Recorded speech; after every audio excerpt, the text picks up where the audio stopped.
Welcome back to my channel and welcome to today's video. In today's video I'm going to be sharing with you my April wrap up. So this is going to be all of the books that I read in the second half of April. So if you have not seen my April mid-month wrap up, I will leave that down below.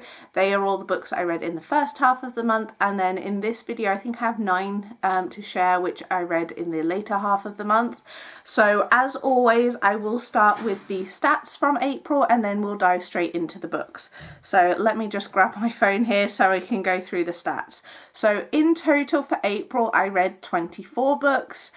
This is still a lot of books, but it is less than March, and one of the reasons is I read quite a few more that were over 500 pages, so obviously they did take me longer to finish than obviously shorter ones.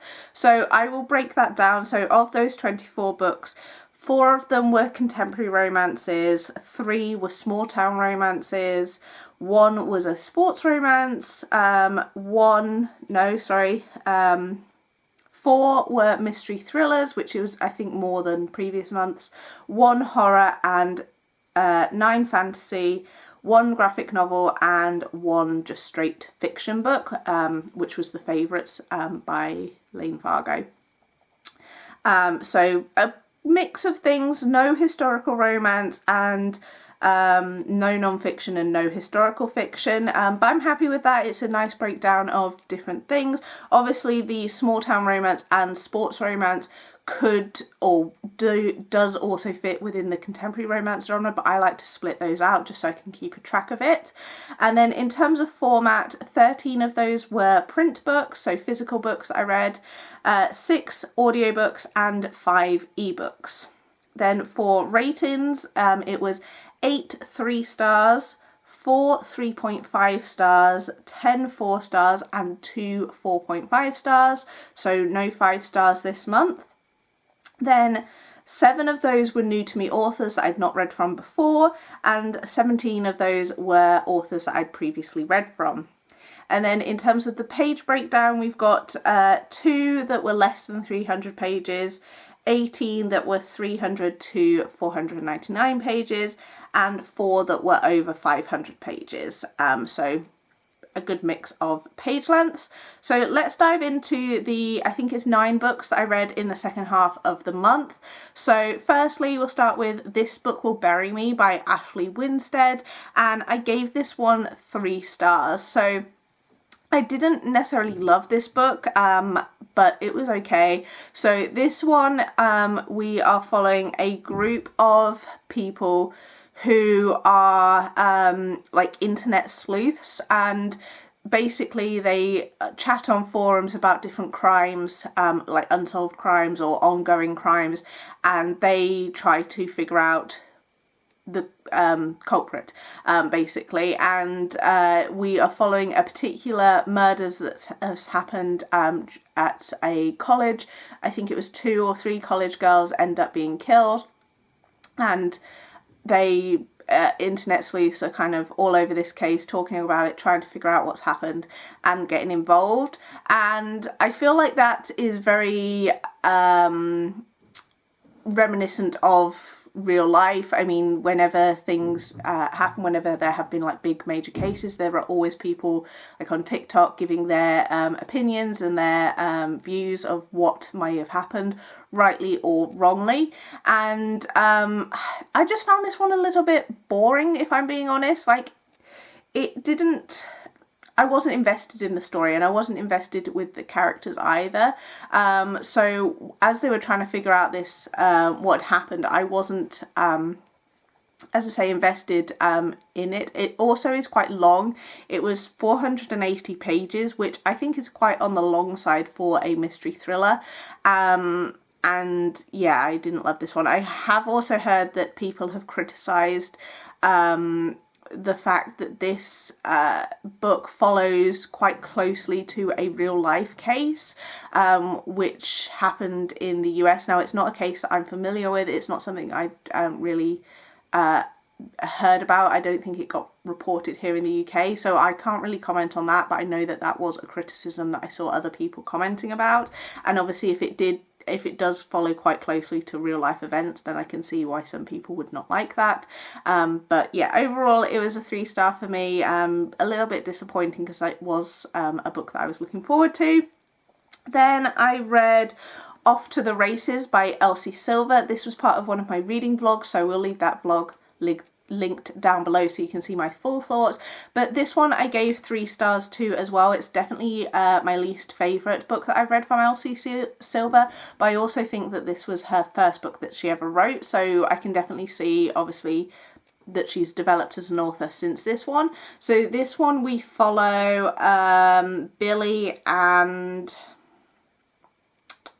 what was his name? Vaughn, that was it. And Vaughn owns a kind of horse ranch that he has inherited from his grandfather. His grandfather has been in the press recently for some negative things in terms of I think something to do with like fixing horse races and things like that, or something along those lines, something that's not obviously good. And Vaughn hires a new trainer for the horses, and he hires someone called Billy Black, who he assumes is male, but obviously it's not. It's our heroine, Billy, and when she turns up on the farm, there is definitely some anonymity between them. Vaughn is definitely a grumpy hero, and Billy is obviously a bit more of a sunshine character, and their romance goes from there. This was definitely not my favourite. It is... I didn't really like Vaughn as a hero because his kind of immediate reaction to Billy is, how can I be with her? Like, that was like the first thing that went through his mind, sort of thing. And I don't know, I didn't really like his point of view. So yeah, overall it was okay, but definitely not my favourite. I do plan to read the rest of the books in this series though. Then also for that vlog I read Broken Pact by Penelope Black, and I gave this one 4 stars. So this one is a small town motorcycle club romance, and I really enjoyed this one. Penelope Black was a new to me author, and I'm really glad that I picked up her book because I definitely want to check out more from her. So this one we had Jasper and, what was her name? Grace? I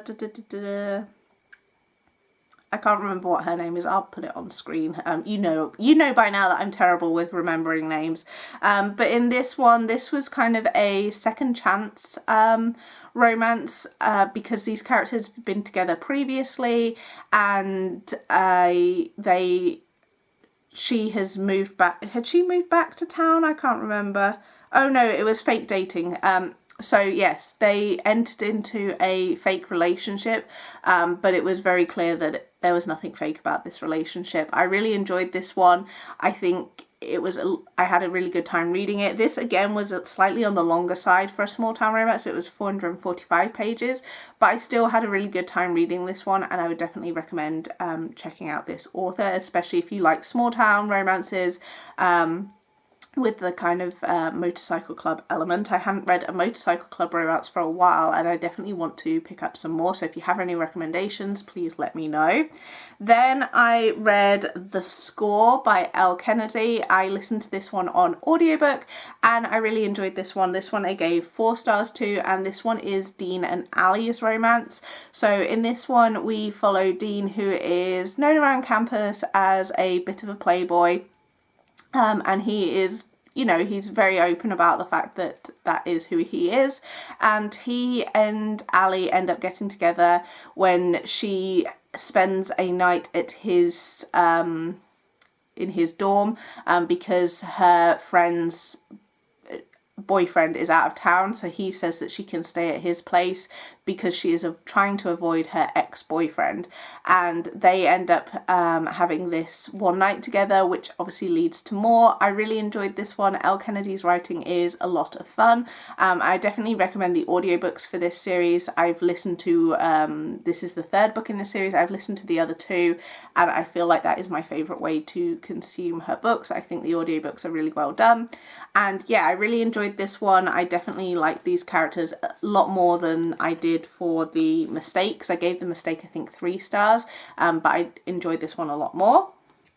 Then I read Lights Out by Navessa Allen, which I gave 4 stars to. This one is a dark romance, although what's the kind of phrase? I think that you call them like dark rom-coms, because it is dark, but there is also some humour to it. I think it's in a similar sort of vein to Butcher and Blackbird, which I didn't necessarily like, but it's on that kind of, I would put those in the same category in terms of they are dark, but there is kind of a rom-com element to them.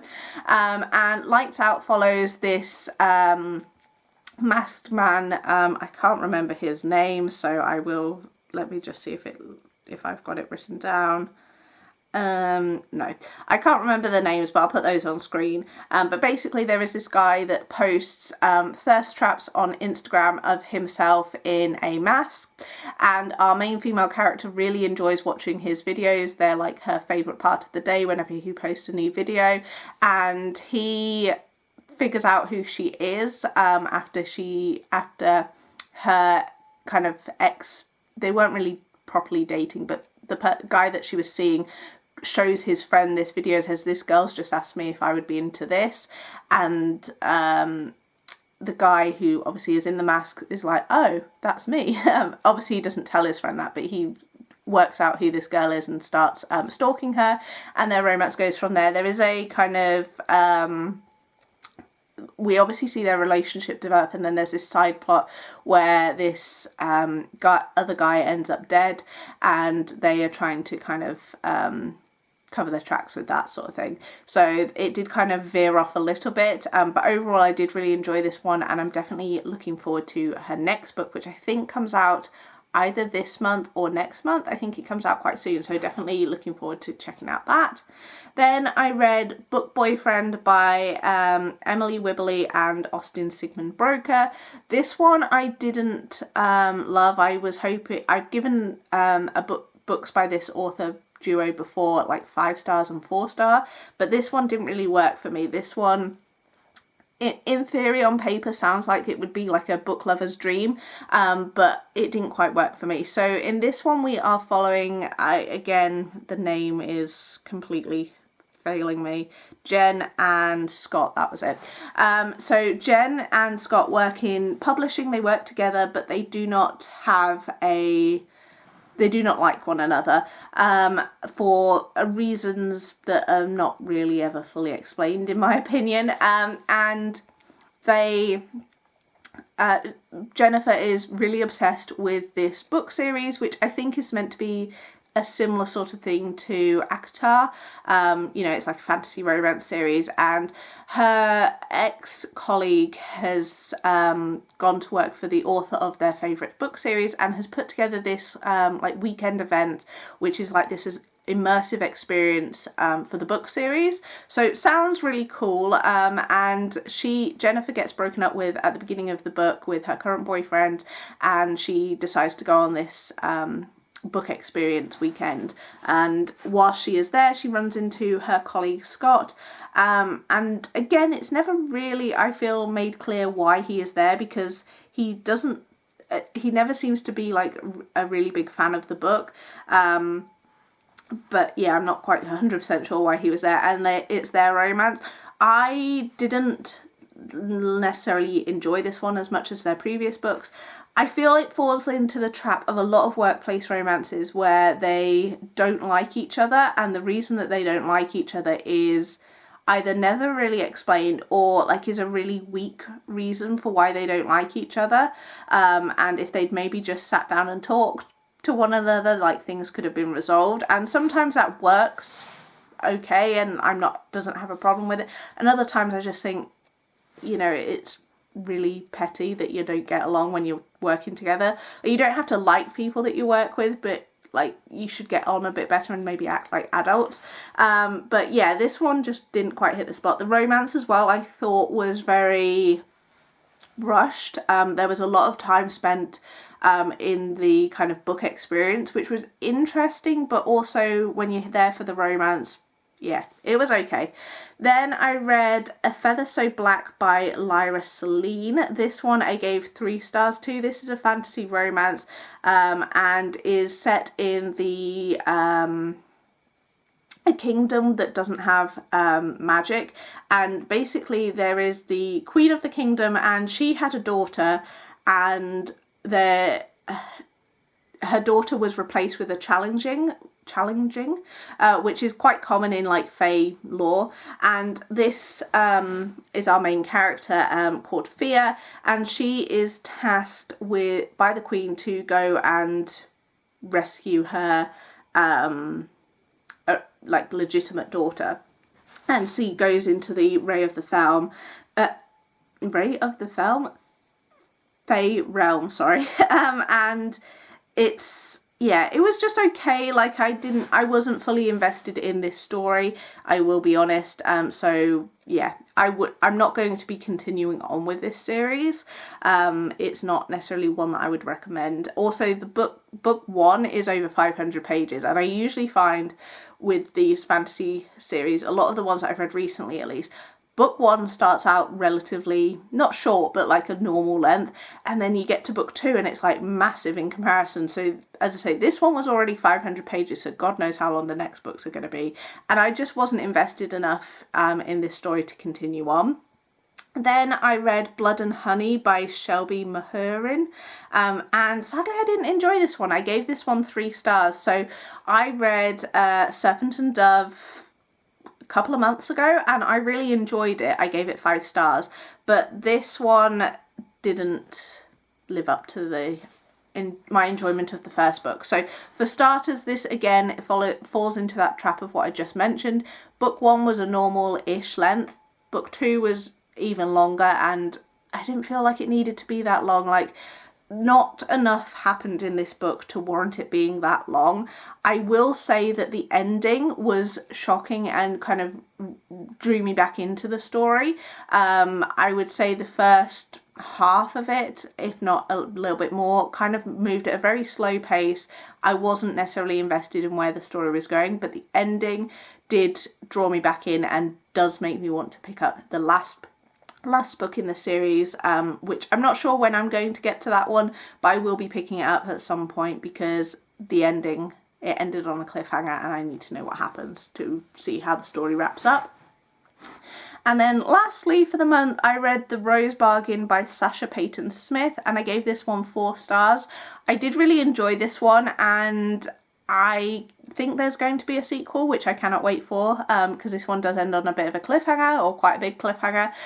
This one is a bit unique in terms of it's a fantasy romance, but it kind of borders on historical fiction as well. So in this, it's like an alternate world, or an alternate history, I guess, where at the end of the War of the Roses, a Fae Queen comes to England, and she kind of ends the war because she promises what's his name, Henry the Seventh, is that right, Henry the Seventh, that he will have the throne, and she kills the opposition.